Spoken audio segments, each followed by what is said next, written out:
We continue to follow the latest developments out of Vegas this Wednesday morning. 59 people were killed, more than 500 hurt at that outdoor concert when a gunman opened fire from the 32nd floor of the Mandalay Bay Hotel. That happened on Sunday night, as you know. And we're learning more about the man who caused this tragedy. Police say Stephen Paddock hid cameras around his hotel room as he was plotting this attack so they could watch police or security approach him. Paddock was found dead of a self-inflicted gunshot wound when the officers arrived in his room. Yeah, we're getting a look inside what those officers experienced as they closed in on the gunman. Jeff Van Sant is in Vegas this morning. He's got the latest on what we know. Jeff, good morning. Yeah, good morning, guys. Yeah, investigators are saying that this was meticulously planned. Now, I'm going to give you a scene setter here. We're going to go right down Las Vegas Boulevard, and you can see that there is still a massive police force around that venue where that concert was held. But we're going to push now on over to the Mandalay Bay Hotel. We're right across the street from it right now.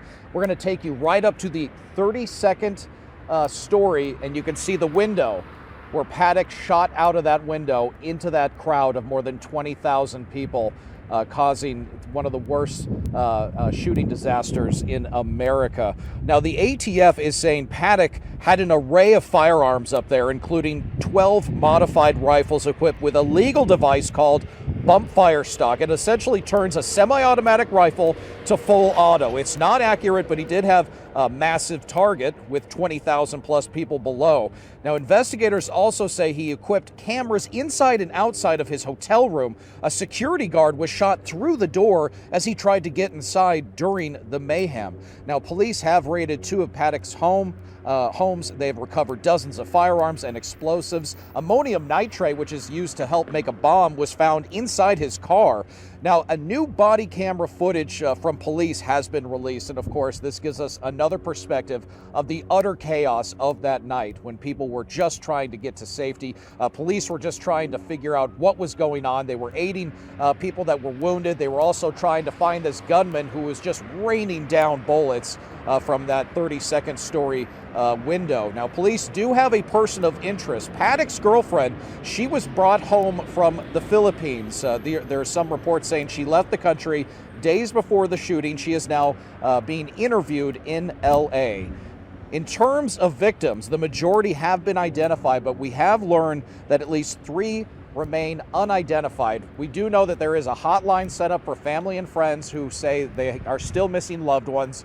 So hopefully people are reaching out to that as well. But I have to say that even though we still have this scene here, life does seem to be turning into some kind of normalcy. But of course, President Trump is going to be coming into town later this morning, and he's going to be meeting with some of the victims. Guys, back to you. And Jeff, I would imagine it's the only thing that people are talking about no matter where you go, right? You know, I was in a restaurant and you could overhear people being like, you know, my cousin, she was at that concert, or my uncle was at that concert, my wife was at that concert. You do hear a lot of stories like that, and people just still talking about that horrible evening.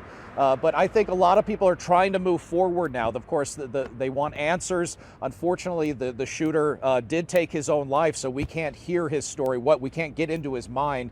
But we're hoping to hear more about that in the coming days and weeks as this investigation continues. Jeff Van Sant reporting live from Las Vegas. Jeff, thank you. Back here in the Valley, the 100 Club of Arizona is standing by to try to help out those first responders who were at that Vegas concert off duty. In fact, a $1,000 check is being given to Salt River police officer Francisco Cazadias.